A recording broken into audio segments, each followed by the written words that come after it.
When people return from a near death experience, they often say they brought something back with them: a sense of peace, a new purpose, a connection to the other side. But there's something researchers whisper about only in private conversations. Some experiencers mention carefully, hesitantly, as if speaking out loud might draw attention. It's the idea that not everything on the other side wants to stay there. Some things follow the light, and when someone returns from death glowing with that light, they follow them. Tonight we explore the darker side of post-NDE encounters, not the guides, not the guardians, not the gentle visitors. These are the watchers, the wanderers, the ones drawn to the brightness of a soul that has touched the other side. I'm Candy, and this is Half Haunted Chronicles. Most near-death experiences describe light, healing, warm, overwhelming light. Experiencers come back changed, and people often describe them as brighter, more present, glowing. But in folklore and in thousands of first person accounts, light attracts attention: moths, insects, creatures in the forest, and maybe things on the other side of death. Researchers studying NDE after effects have noticed a troubling pattern. A small percentage of experiencers report dark presences that weren't a part of their initial near death vision but appear after they return. Some follow for days, some for years, some appear only once but leave a mark that never fades. These aren't shadows, these aren't hallucinations, they aren't grief.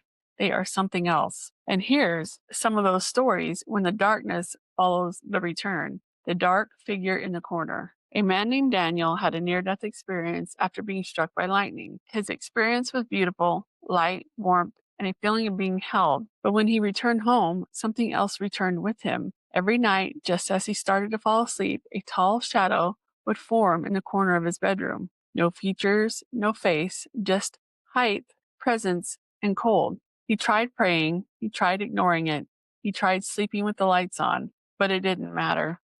The shadow didn't move, it didn't speak, it watched. He described the feeling as being studied by something that didn't understand humans. The presence lasted for weeks and then disappeared suddenly as it came.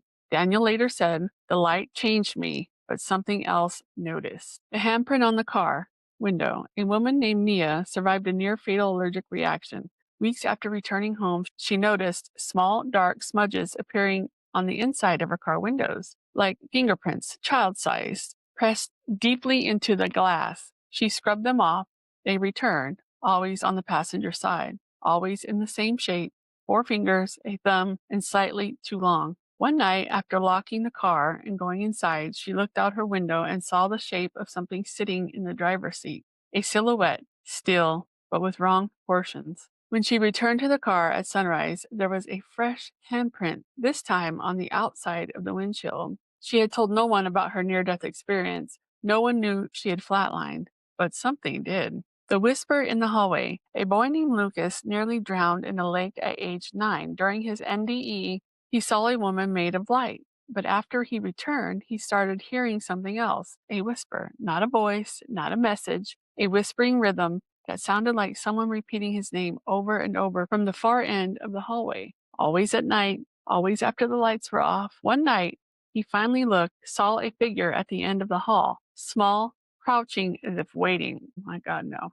When he blinked, it vanished, but the whispering continued for years. It wasn't trying to scare me, it was trying to get closer. Look, it would scare the shit out of me. Something at the end of the hall, a creature whispering, "No, not today." The follower in the woods. An EMT named Hannah had a near-death experience after a multi-car accident. She returned with intense intuition and one dark presence. Whenever she walked into the woods behind her house, she heard footsteps behind her, slow, deliberate, matching her pace. When she stopped, they stopped. She saw nothing when she turned around, but the air behind her felt full, like something was standing inches from her back. One evening, she took her dog for a walk. Her dog froze, hackles raised, growling at nothing. Hannah finally asked out loud, "What do you want?" The footsteps stopped completely. That night was the last time she ever heard them, but she still avoids the woods. I mean, I would too. She said it wasn't human, but it wasn't lost either. It was following the brightness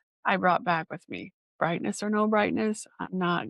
Look, if your dog growls at nothing, there is something with you. Point blank. I would never walk in the woods again either. I don't blame her.